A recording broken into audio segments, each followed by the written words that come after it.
Good morning. As we come together, let us pause to take stock of the year concluding. Its moments of happiness and hurt, its times of accomplishment and failure,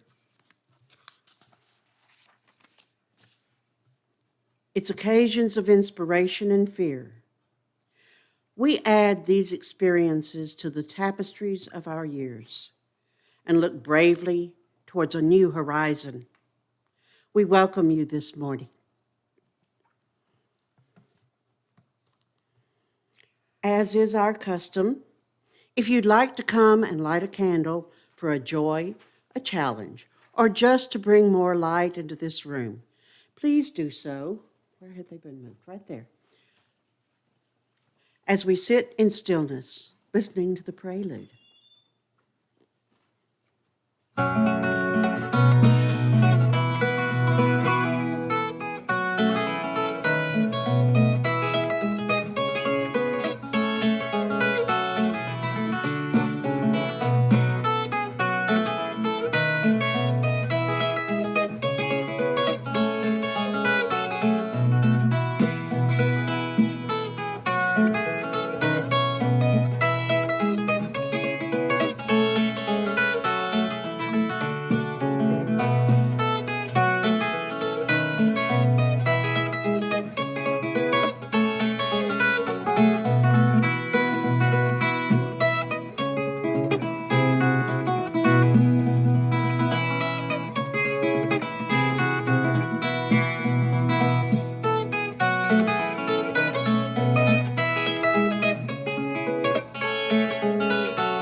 Please rise in body or spirit for our chalice lighting and spoken affirmation. The End is the Beginning by Kate Sivani Gelfand. We call forth the life of our faith by igniting our chalice. This spark of new beginnings invites us into a sacred space to reflect where we have been and where we are going. Even knowing that this particular flame will intentionally end with our ritual extinguishing, we fear not its end, for we know with brave hearts that from every ending of our lives, we are sent forth to make a new beginning. Join me as together we remind ourselves of the affirmation that is the cornerstone of our free faith tradition. Love is the spirit of this church, and service is its law. This is our great covenant, to dwell together in peace, to seek the truth and freedom, and to help one another.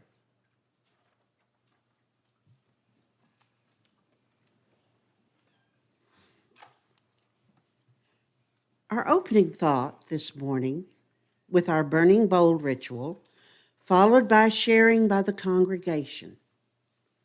Our theme for our sharing this morning is sharing joy. How many are interested in sharing so we may get a count? Please raise your hand. 6. 7. Are you going to? Okay. No. So we have 7. Okay. Share something, I guess. Okay. But Oh. what I'm gonna share. Well, that's fine. Okay, so that's 8. So we'll do 4 and 4. Okay. All right. We need to use them, if you need to use the microphone, we do need to use the microphone. So you may either come to the front to share or raise your hand when you want to share, and we will bring you a microphone. Ta-da! Our first song is The Dark of Winter, number 55, in the UU congregation of Charlottesville. So let's enjoy and sing along.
We're going to do a modified burning bowl this morning. It's really called dissolving paper.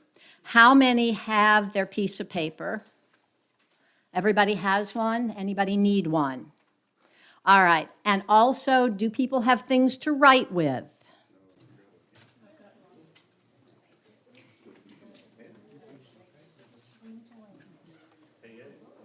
Anybody else? This one came apart. There's nothing in it. Oh, did it just fall? Yeah. I was going to say, wait a minute. I'll put together one. Great. You can be passing it out. Great. Teamwork. We're gonna teamwork. Anybody else? Okay, Mary.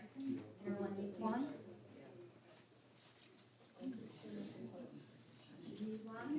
Anyone else? Jan needs one. Oh, is that the last one? I've got one in here somewhere. I've got one. Does anybody need a pen? I'll take one. No, The pen I wanted to reconstruct. it doesn't work? No, we were missing a part. Oh, okay, sorry about that. Okay, so the logistics are all taken care of now. Everybody has a piece of paper, everybody has a pen. Okay. Just wanted to make sure. With the power of this water, I release the energies blocking my path.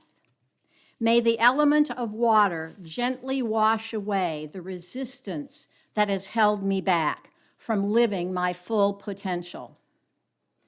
May the element of water carry away the remnants of resistance and leave me open to new perspectives, experiences, and abundance in the coming year. And so it is. In the past few years, we have celebrated the burning bowl ritual, along with a ritual for the beginning of the year. This time, we will do the burning bowl as a cleansing bowl on this final day of the year. You have each received a piece of paper this morning. On this special paper, it dissolves completely in water. Please inscribe what you want to release. Cleanse the heart of all the pain, hurt, hatred, and prejudices, and fill it with love. It is here that you will find out how beautiful you really are. Cleanse the mind of all the bad memories, past failures, and negative thoughts. Open it to new ideas, views, and positivity. It is here that you will find clarity. Cleanse the soul of all your pent-up anger, aggression, sorrow, despair, and give it to your higher power. It is here you will find peace and serenity. We will now take a few minutes and listen to some music in the bleak midwinter performed by Nicholas Yee while you are writing.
For our washing away this morning now, you have your piece of paper.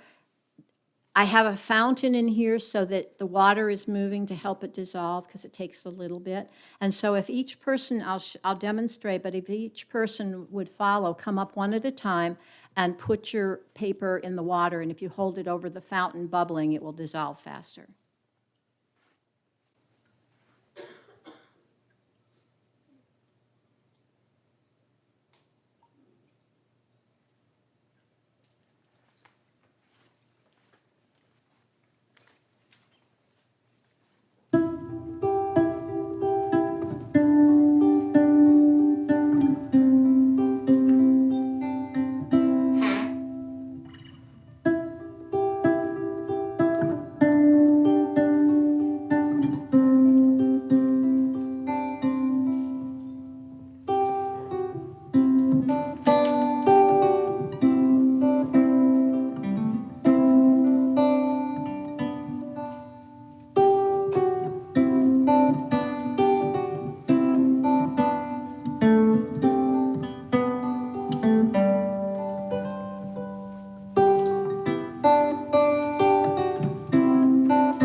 May what you have released here be forever gone from your spirit and cease to trouble you. May you be relieved and renewed, ever mindful that love is always more powerful than fear, and that compassion is the key to freedom from resentment. I think we're going to do their sharing next. And we'll start with the first you two, and then Kristen, were you sharing? And then Billy. So we've got 4 going first. Or did you want to go last? Towards. Okay, so we'll do those 4 first.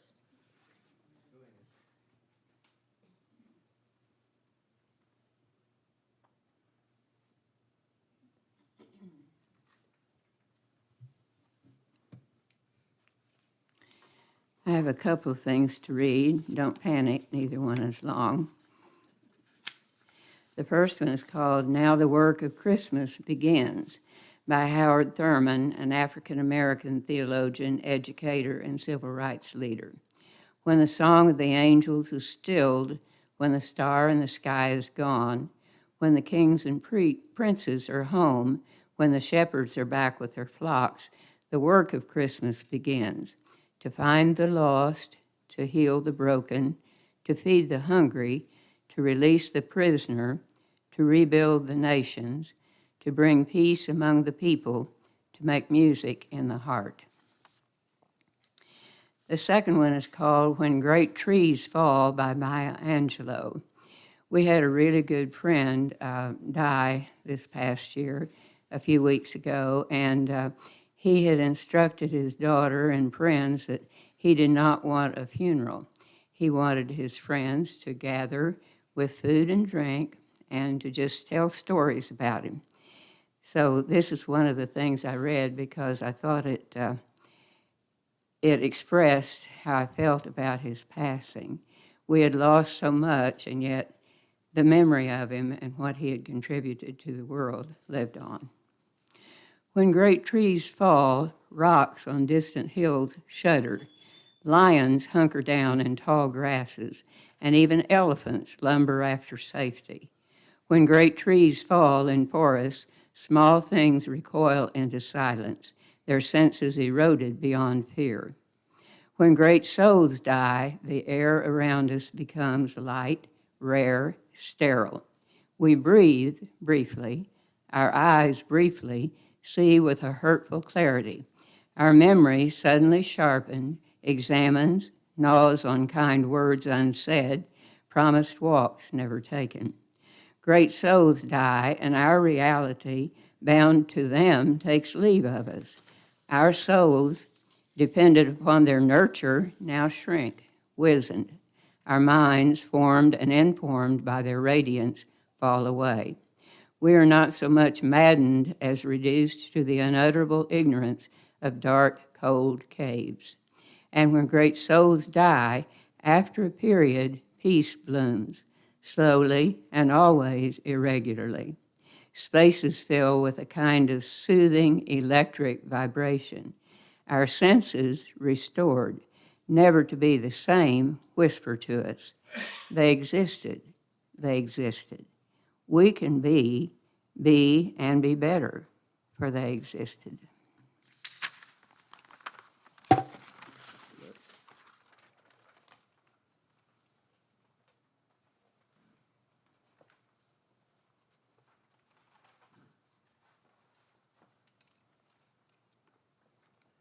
This poem, Running Boards, was written by a friend of mine who,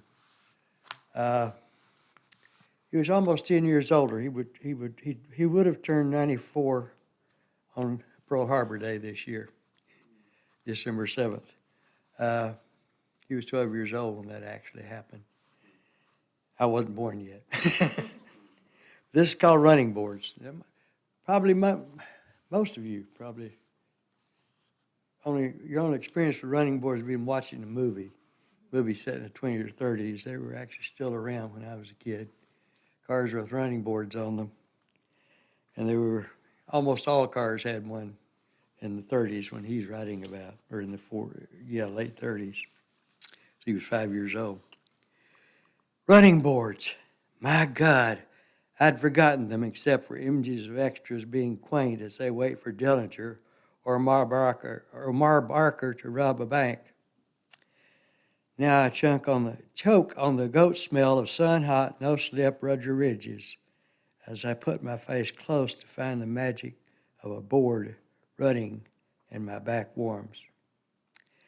As I solemnly fit my skinny butt on the running board and lean back against the fender seat, somewhere back home there's a Kodak shot of my Uncle Brownie and me, sitting on a running board of a 1934 chocolate brown Whippet touring sedan. I am 5 and he is 25 and he is talking to me. Uncle Brownie, that shy man, died 30 years ago. He had brown hair, brown eyes, and brown skin, and in summer got as dark as his chocolate Whippet. I had 12 uncles, but only Brownie talked to me when I was 5. The others teased my freckles and called me Little Red and laughed when I got mad right on cue. But Brownie leans back against the car and his voice is so deep it rumbles like tires on a plank bridge as he tells me about being a boy on Gator Mountain. His voice, I don't so much hear it as feel it through my bones as it vibrates against my back and bottom. It is all mixed up with the feel of no-slip rubber. Brownie remembers how it felt being 5, and that same summer, well, I yearned to be like the older kids who stood on running boards, hooking one arm on the window post, riding like Vikings, free in the wind. I usually rode on someone's lap. It was August, I think, for the oil-filled roads were sticky with the sun. He was on his way home from work, but stopped. He said, "Hop on, Howard. Hold on tight." I hopped on, held on tight. He curved his brown arm around me and drove to the section line and back. Oh, God. My eyes blurred with the white wind flash of my hair as I watched the black road running away from me. Thereafter, my life was a different thing.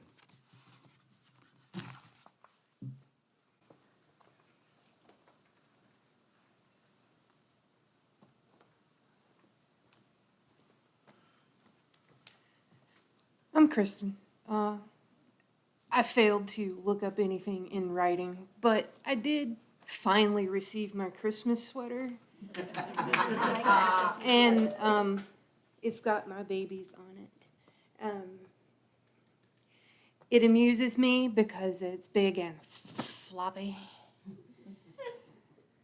And I don't generally wear long sleeves, sweaters, whatever. I'm hot.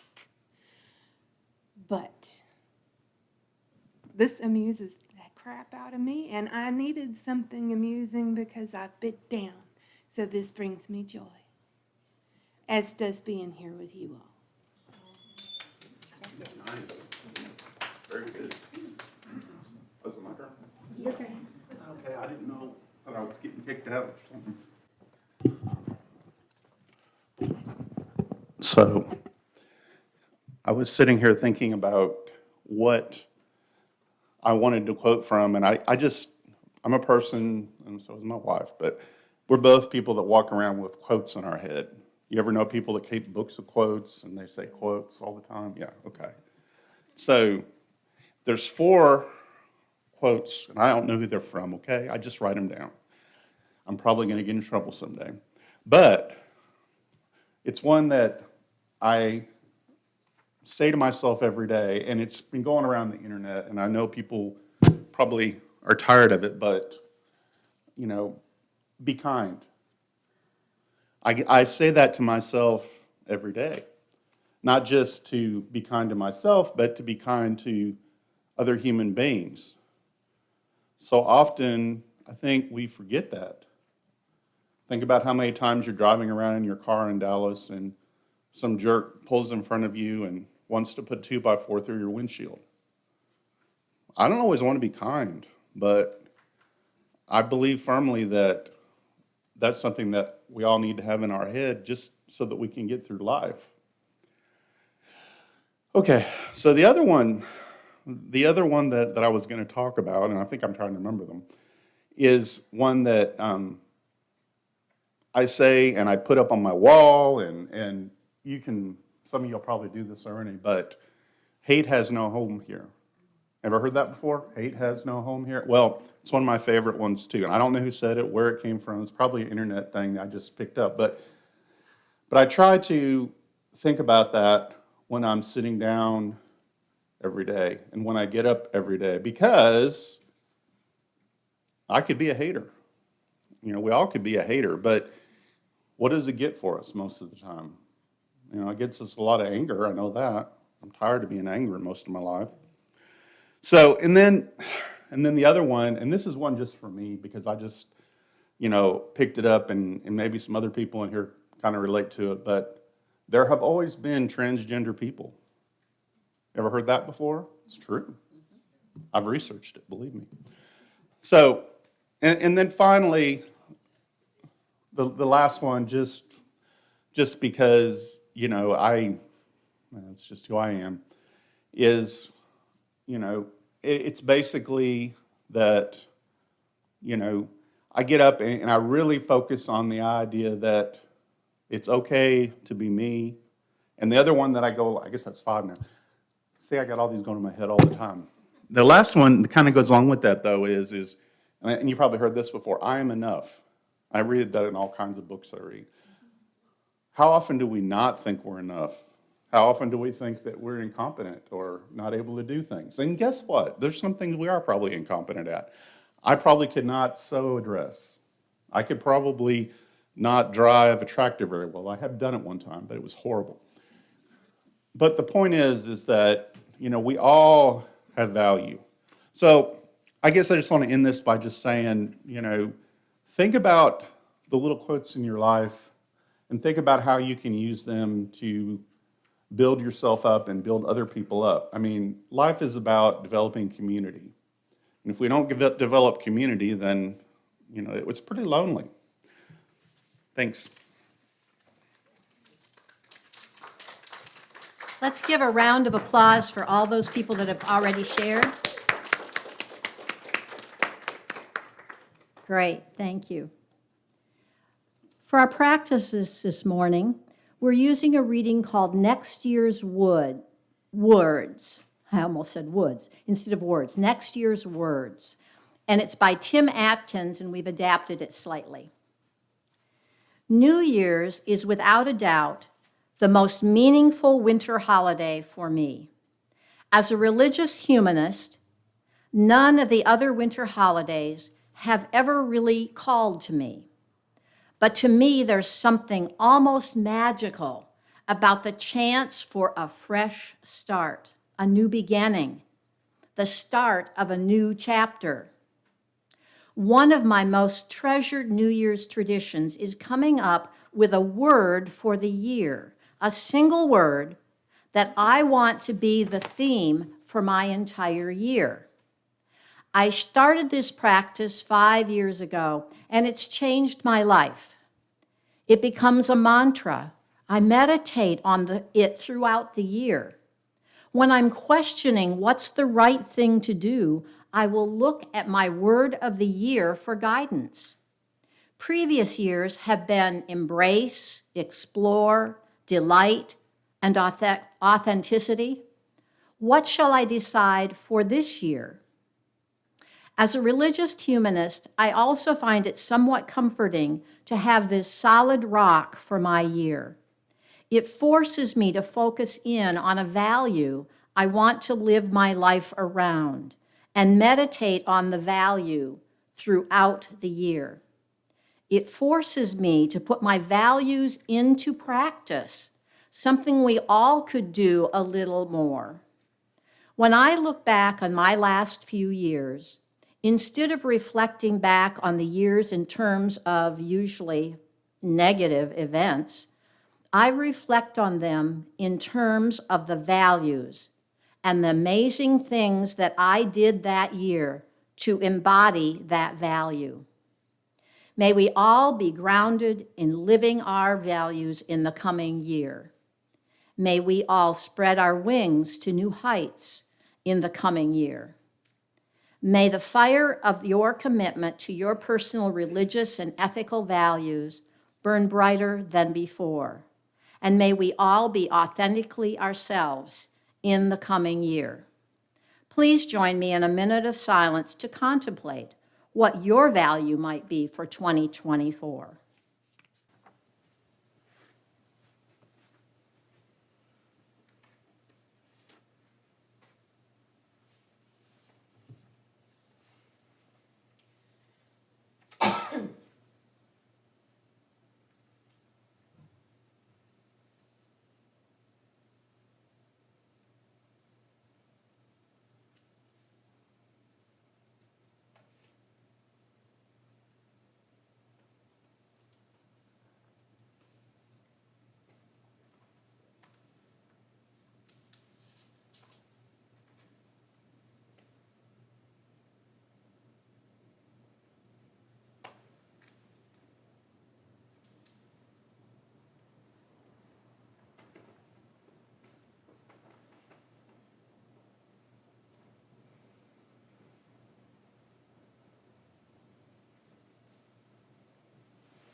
Okay, we had 4 more people that were going to, Adrian, were you going to share? Yes. Okay, so Adrian, and then, are you going to share? I will share, but I did not say I would earlier. Okay, but you want to? I will. Okay, good. Who else? You and you? And then so I'll go after you, but that's okay, so. And anybody need a microphone?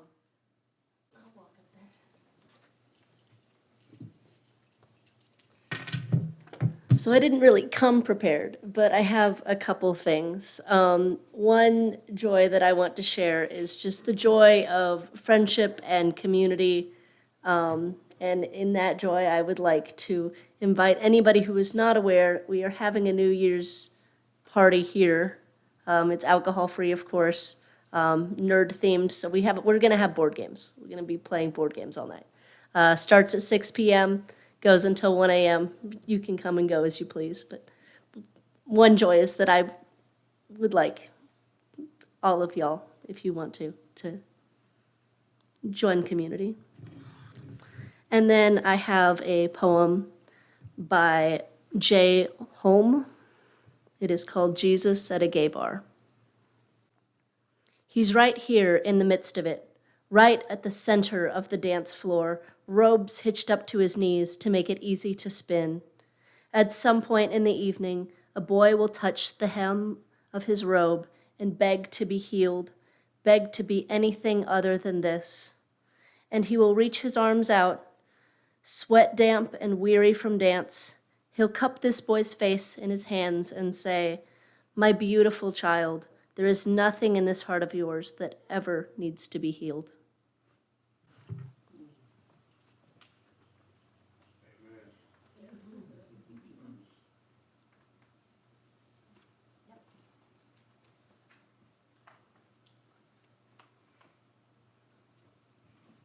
Well, I had many, many things I wanted to share. And I actually found one this morning posted by a friend on social media. And it spoke to me because it's about seeing the world through the eyes of children and the wonder that they bring to the world and how much we can all learn from it and let go of some of our deep, dark adult thoughts sometimes and just view the world through a sense of wonder. And it spoke to me because I was lucky enough through volunteering at my kids' schools to land a job working in the health room.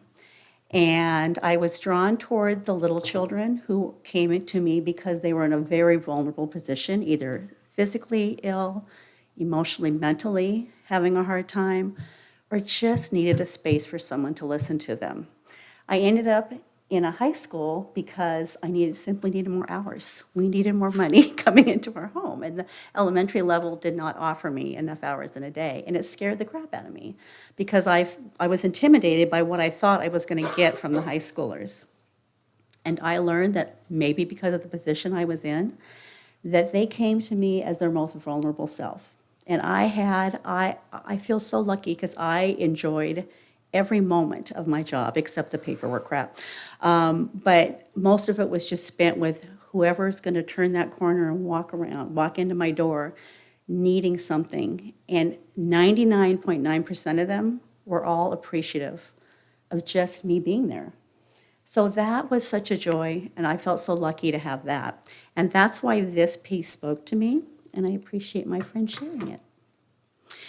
This is written by Parker Palmer, a noted author and teacher. 2023 was a hard year for millions of people, and the advent of 2024 will do nothing to change that fact. But for a couple of millennia, that midnight tick of the clock has given us a ritual moment to imagine rebirth for ourselves and our world, and imagination matters. No matter how world-weary I become, spending time with infants or young children rekindles my spirit. In this treasured photo, if you'd like to come look after, I'd be happy to share it with you. My granddaughter Naya takes me to the growing edge of her world by explaining one of its many mysteries. Her eyes are wide with wonder, her hands alive with speech, and her expression says, "Grandpa, I'm going to keep talking until you get it." And by the way, the topic was important, little-known facts about turtles. I'm following Naya intently for many reasons. I love her. Every child deserves respectful attention, and kids remind me that the world is full of wonders that jaded eyes will never see. The burdens of adult life are real, but they are not the whole of reality. Only by seeing the world's magic as well as its misery can we create a reality that will serve our kids well. So I'm heading into 2024 with an aspiration to get it by looking at life through the eyes of a child while using my adult awareness and power to do whatever good I can.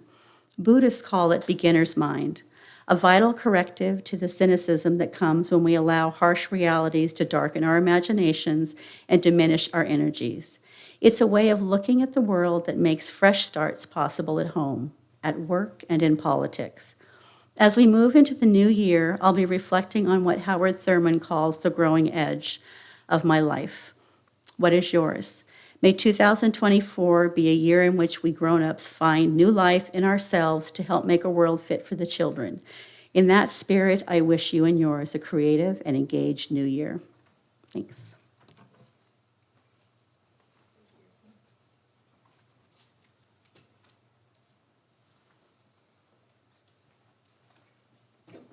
Sorry, falling over.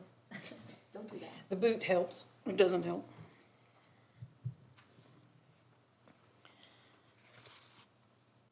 Those who know me even slightly know that my grandchildren are my joy. There's the number one. He is not bashful or embarrassed.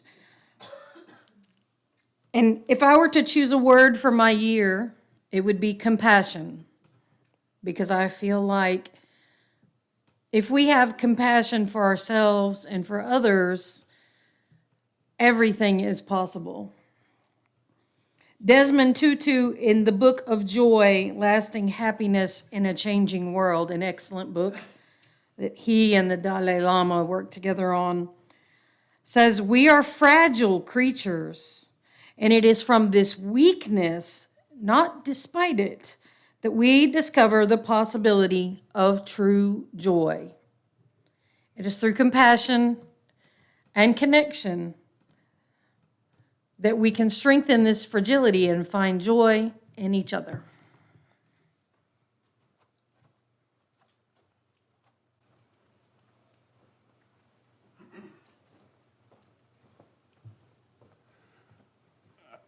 I think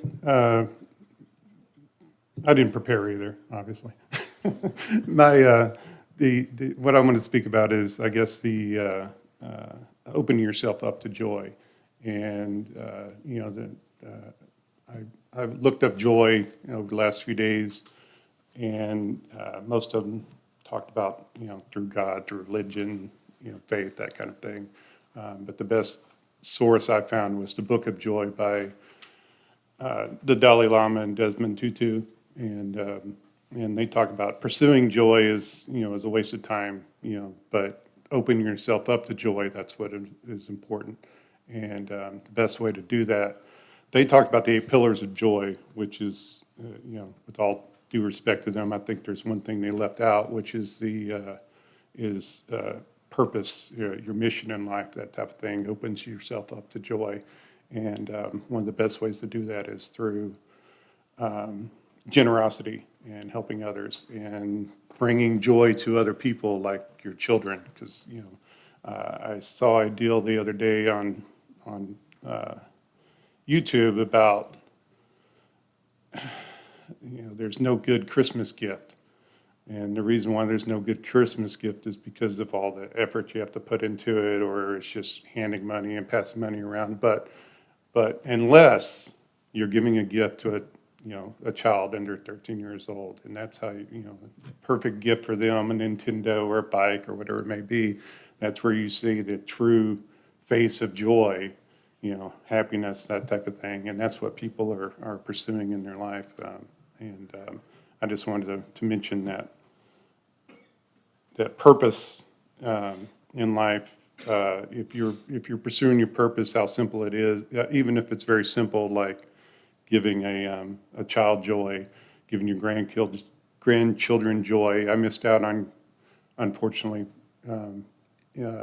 most of my son's life because I was in prison. And so I feel like I missed out on a lot of that joy. But I lived it surreptitiously through my wife, telling me about it, that type of thing.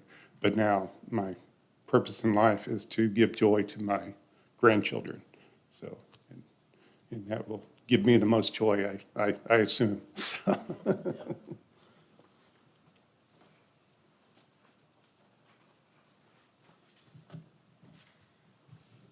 I save mine for last because I know I'm going to make a few people in here uncomfortable. One of the things I love to do, and I have not done in this church in years because I heard negative comments. So I'm going to do it anyway. And that is, I am a certified laughter leader. And I'm going to share some joy and laughter with you this morning. And some people get comfortable with that and some people are not. But we're not going to tell jokes. We're just going to laugh. Now, one thing to know, if your doctor doesn't want you to exercise, you may not want to participate. But other than that, you can just smile, because a smile is going to change all of our attitudes as well. So, since this is in the holiday season, we're going to talk about the 3 types of laughter. One of them is up in our head, and it goes, and so everybody try, up in your head. Come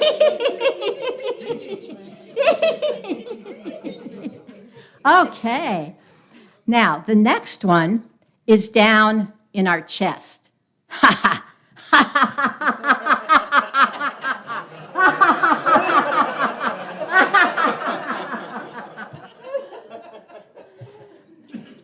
And the last one is going to be the deep belly laugh that Santa does.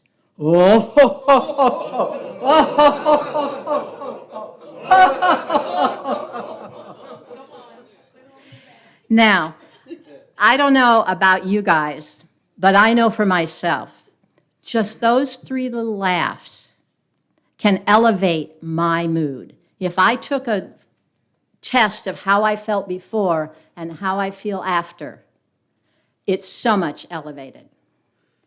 And that is the end of our sharing, so a round of applause. Yeah.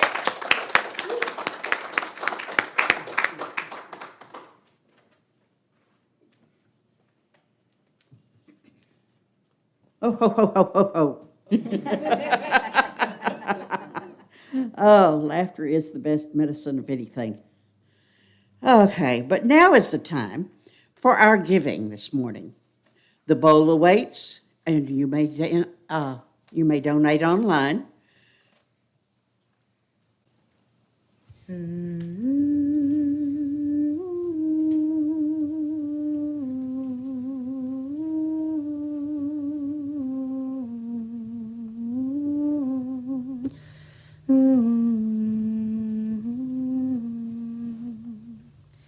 From you I receive, to you I give.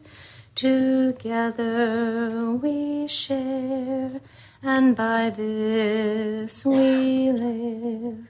From you I receive, to you I give.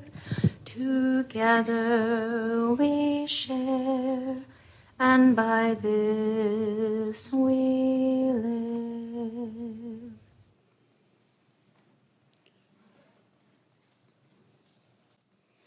Our final song is Spirit of Life, performed by Leah. Spirit of life, come unto me, sing in my heart all the stirrings of compassion, blow in the wind, bright in the seas, move in my hand, giving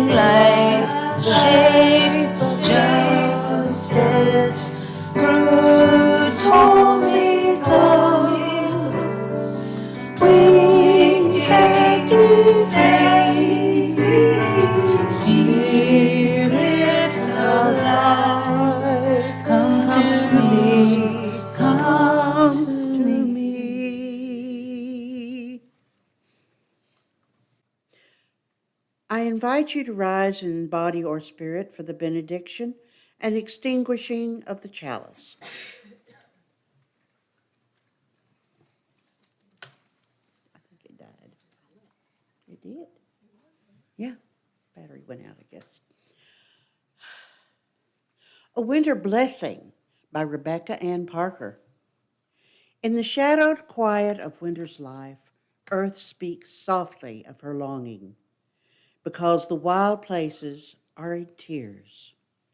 Come, she cries to us, kneel down here on the frosty grass and feel the prayer buried in the ground. Bend your ear to my heart and listen hard. Love this world, she whispers. Distill peace from the snow and water the cities with mercy. Weave wonder from the forest and clothe grief with beauty. Rest in the rhythm of the turning year. Trace the bending arc rounding the curve toward justice, and vow anew to do no harm. The winter trees stand watch, haloed in the last gleams of the slanting sun. Glory sings here. Heaven echoes the call. Repeat the sounding joy. Make your life an answer. Bow, praise, rise. Please join me in saying the words to extinguish our chalice, which is already gone. We extinguish the flame, but not the light of truth, the warmth of community, or the fire of commitment. These we carry in our hearts until we are together again. Hope to see you tonight, and I hope you have a wonderful, safe New Year.